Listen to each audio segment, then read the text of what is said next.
Charles Oliveira gives his thoughts on the potential fight between Islam Makhachev and Ilia Topuria. He said Makhachev has only one game. He's going to clinch you and take you down. Topuria is a fighter with a lot of power. Not because he knocked me out. That was the hardest punch I've ever felt. I've never seen his ground or clinch work. If they stay on the feet, I think Ilia knocks him out. If Islam gets a hold of him, he'll finish him. I think it's very, very close. But for Islam to get hold of him, he has to close the distance first, which is dangerous fighting Ilia.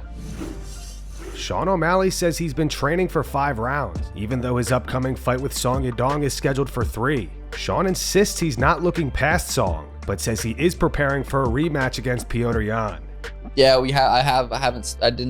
I know I claimed going leading up to the 5. I'm like, oh, 3 rounds, but still been doing 5 rounds. Dude, I'm honestly, I'm getting ready for Petr still too. Like, I know I can't look past Song, which I'm not taking Song. Like, Song dangerous. He's a dangerous. He's got power in both hands. He's fast. But I'm ready. I'm preparing for him. We're preparing for Petr too. You're gonna paint him up.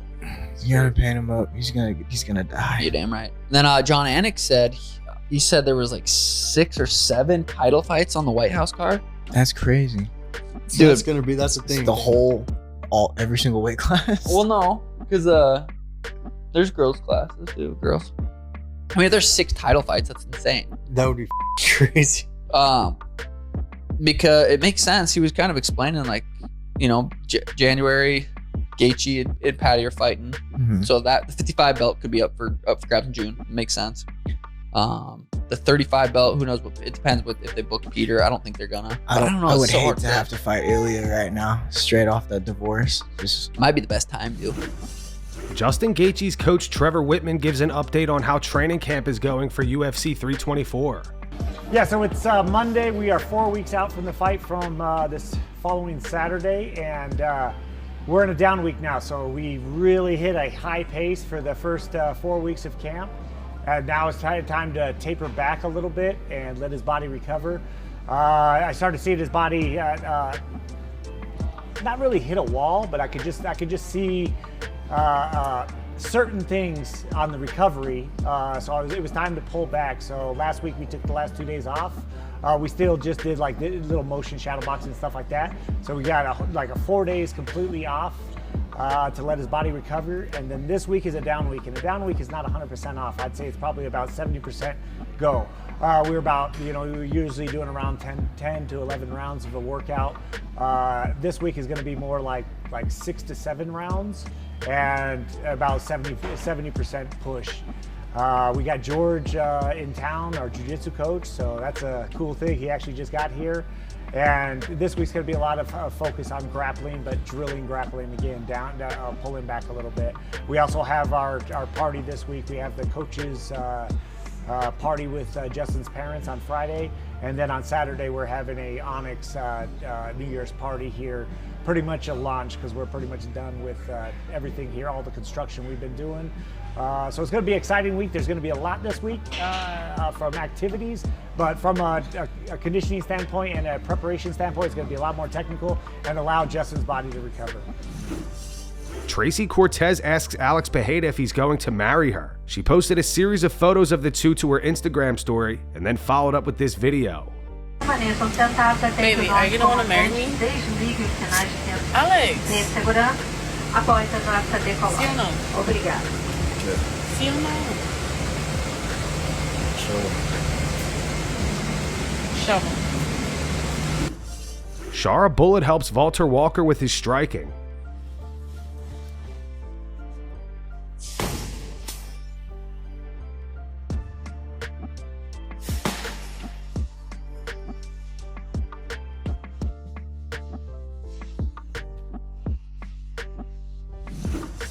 Payton Talbott appeared on Matan's podcast yesterday, and Matan kept asking him if he was gay. Well, if you want to ask me if I'm gay or not, you can ask me. Are you gay? No. Okay, cool. But like, why the nuts? Because it's like you told me something good. Because I was honest with you. No, because, to your knowledge, I was not. I was honest to you. Yeah, but honest, if you told me you were gay and I was honest, I wouldn't have given you knock. Oh, so you have like an internal lie detector test. You knew that I was telling you the truth. No, you told me something that I like to hear that made me more comfortable to be around you. All right. Heard. Yeah.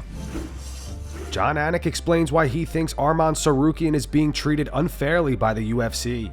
We saw Dana come out and say he's got to earn it. He doesn't care about the number. Arman Tsarukyan's one of our guys, one of the toughest fighters in the game. We saw what he did to one of the toughest fighters in the division, Dan Hooker.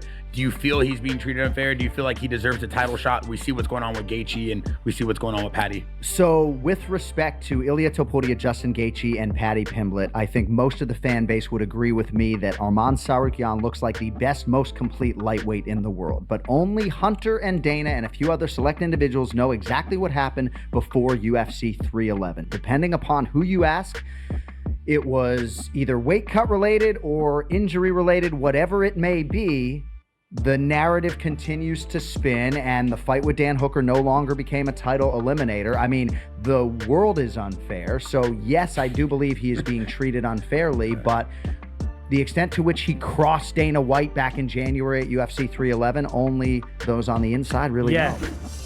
Michael Bisping advises Merab to take 6 months off and then face the winner of a potential fight between Petr Yan and Umar Nurmagomedov.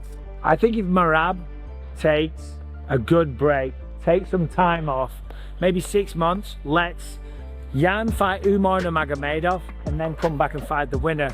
Taking 6 months away, enjoying the spoils of his riches, enjoying his hard work, go to Georgia, spend time with family, eat some food, just think about nothing else but fighting.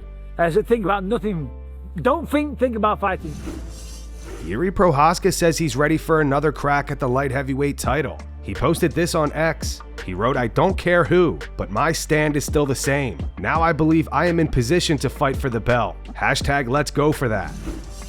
Paddy Pimblett says Ilia Topuria should vacate the lightweight title to prevent a scenario like the Tom Aspinall-John Jones title situation. Paddy also says he thinks Alexander Volkanovski may move up to lightweight if Paddy beats Justin Gaethje at UFC 324 for the lightweight interim title. Interim's a genuine title. It's a genuine world title. No. The people who say it's not a genuine title have never won a title in their life.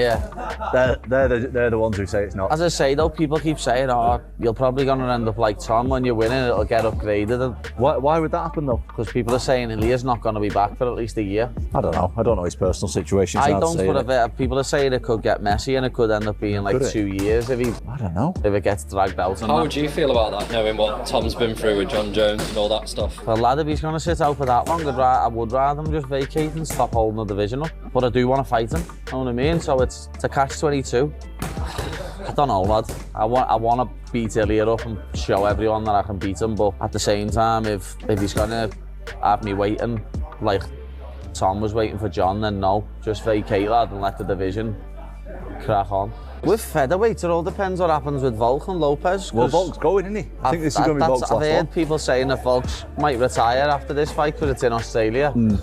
But you don't know, do you, lad? People say that all the time and then they fight again. I hope he does retire, and I'm the biggest Volk fan out there. I want him to retire. If he wins this one, leave it. I think if I win though and he wins and I get upgraded to undisputed champ like you did, it wouldn't surprise me if he thinks that's a perfect opportunity to win the lightweight belt. We don't want two mates. I don't know. I don't want to fight Volk, lad. I proper like Volk, but you probably look at it and think that's my best chance to become lightweight champ, beating Paddy. And that's going to wrap it up for the news. Thanks for watching. For daily MMA news and content, subscribe to Full Mount MMA and click the bell icon to be notified when we post videos. Here are the 3 top comments from last video. The first one's from Mitchell King 7697. It says, "We need to get rid of these lame streamers." The second one's from Who's Your Daddy Jones. It says, "Who cares what Neon says or thinks about anything?" And the final one says, "I dislike streamers and influencers very, very much." Those were the 3 top comments from last video. If you want to be featured in the next one, all you have to do is comment down below. And if you missed yesterday's news, click the video on screen right now to get caught up.